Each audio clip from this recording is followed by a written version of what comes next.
Hey everyone, welcome in. It is time for our plays of the day brought to you by Odds Checker. I'm Alex White, your host today, here with Kenny White, former odds maker for the Las Vegas line for over 30 years. Kenny, how are you doing today? Alex, doing great. Been a great basketball season, and we're down the stretch here, the dog days of February. That's what I call them because you have to know in this time of year whether teams are motivated to play or not, or whether they're looking ahead to March Madness. Well, let's get started. You have two you like in the Big Ten. First, Maryland is hosting Penn State. They are -3 at home. Total on that game is 129. Yeah, one thing I talk about a lot when I'm teaching people about handicapping and college basketball, the ins and outs and the nuances. One is knowing the conference tournaments and what is value to these teams for the conference tournament. Obviously, everybody wants to win their conference, but only one team can. And the conference tournament is the major draw for the year because the winner of that goes to the NCAA tournament. So a lot of the conferences have different seeding methods to their standings. So the Big Ten conference, the top four teams from their conference get a double bye. So it's very important to finish in the top four in the Big Ten. From number 5 through number 10, those teams get a single bye in the tournament, and then 11 through 14 have to play in that opening first round. So you have to make sure you know where those teams are at and if there's something to play for or not. So this first game, Penn State at Maryland. Penn State is number 10. They're right on the bubble, the last bye. Maryland is number 12, a half a game out of that first bye. So a big game for both teams. They want to get a bye. They don't want to have to start in that first round of the conference tournament. So my feeling is that a game that's both teams are that motivated this late in the year, we're going to go under the total. Penn State offensively, 133 in offensive efficiency, but number 40 on the defensive end. Their pace, number 352 out of 360 teams. They play as slow as Virginia, and they play defense like Virginia, and their offense is very weak. Now, Maryland, their pace is number 256, even with Danny Manning. They're 10-5 under in their home games. And the Penn State side, they're 14-9 under for the season. So I'm under 129.5 in that Big Ten battle. Very good information to know about the Big Ten. What about these two teams? We've got Indiana at Ohio State. The Buckeyes, 7-point favorite, 134.5. Yeah, well, again, the top four teams in the conference get a double bye. Right now, Ohio State, a game ahead of Rutgers for the fourth place seed in the tournament, which would get them a double bye. Obviously, they want to secure that. Indiana, on the other end, is number 9. So they're only a one position up to get a single bye. Both teams need to win the game the first time around. Indiana, a winner, 67-51 at home on January 6th. That game came 118. So, again, a game that's important to both teams this late in the year. I'm going to go under the total 134.5. Indiana, 17th best defensive team in the country. The Ohio State team, their pace, number 309. They play very, very slow and methodical on offense. And they are 7-5 trending to the under in their home games. And they're 4-0 under their last 4 games. Their defense has started to pick up for the Buckeyes. Good reason why they're in the top 4 seeds. And I believe they will finish in the top 4. So I'm going to go under with Ohio State and Indiana.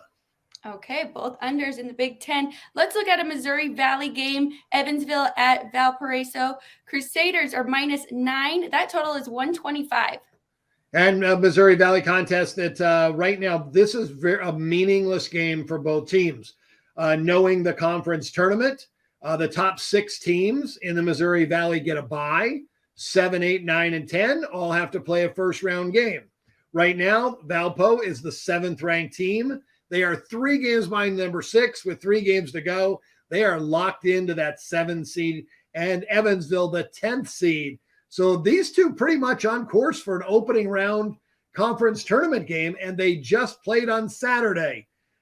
These football teams are from Indiana, so they are rivals, not big-time rivals because they are 5 hours apart, but being from the same state in the Missouri Valley Conference, they are rivals. Valpo won that first contest on Saturday in Evansville, 72-56. They got up to a big lead in the first half, a 16-point lead. Second half was a 33-33 tie.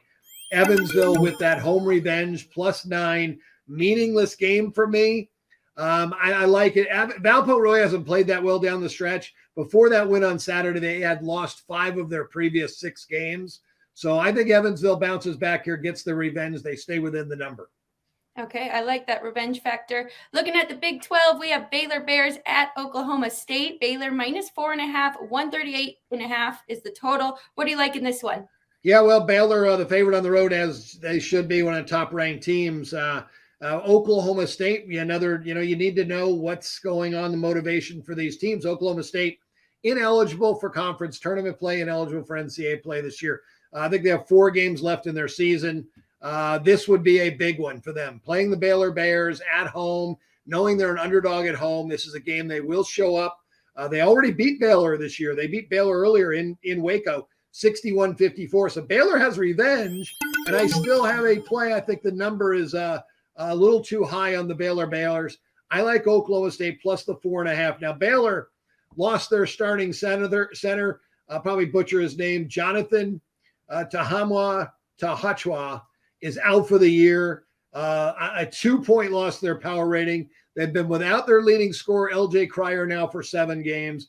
Adam Flagler, one of their best shooters and starting guard, missed the last 2 games and is very questionable for this game. So this Baylor team has been beat up a little bit, little injury prone, up against a very good defensive team, Mike Boynton's Oklahoma State team, with a season that nothing matters. They rank 18th in the NCAA on the defensive end. So I'm going to take that home dog. That maybe they're playing kind of their Super Bowl game here against Baylor to end the season here with 4 games left. They do play Oklahoma next, who's their biggest rival. So I think they show up for this one and the next one, and then it'll be time to bet against Oklahoma State the last 2 games of the year. Well, for now, let's go Cowboys. I have one play in the NHL. I'm looking at the Toronto Maple Leafs. They're playing at Montreal. I like the -1, -150. Go to Odds Checker, find the best price.